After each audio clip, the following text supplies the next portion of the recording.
மன்னர் விக்ரமாதித்யனோட ஒரு மர்மமான இரவு நேர பயணத்தை பத்தி ஒரு சுவாரஸ்யமான கதை கேட்கலாமா? வாங்க போலாம்.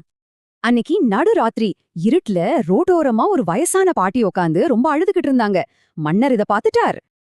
என் பையன் காட்டுக்குள்ள போய் 3 நாளாச்சு, இன்னும் திரும்பவே இல்ல அப்படின்னு அந்த பாட்டி கதறி அழுதாங்க.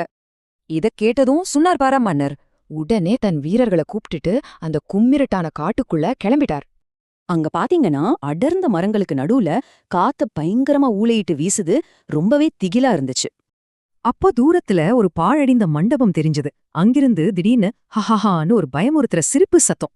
உள்ள போய் பார்த்தா எரியற நெருப்புக்கு முன்னாடி ஒரு மர்ம சாமியார். பக்கத்துல அந்த பையன் பயந்து போய் நிக்கிறான். இந்த பையனை நான் விடணும்னா நீ என் கேள்விக்கு சரியான பதில் சொல்லணும்னு அந்த சாமியார் சவால் விட்டார்.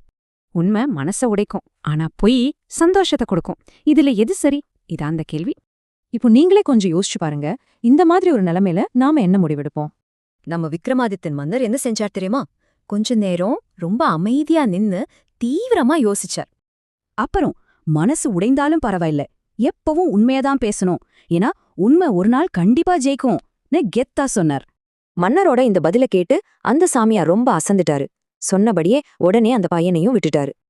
பையனை பத்திரமா கூட்டிட்டு வந்து அந்த பாட்டி கிட்ட கொடுத்ததும் அவங்க ஆனந்த கண்ணீர் விட்டு அழுதாங்க.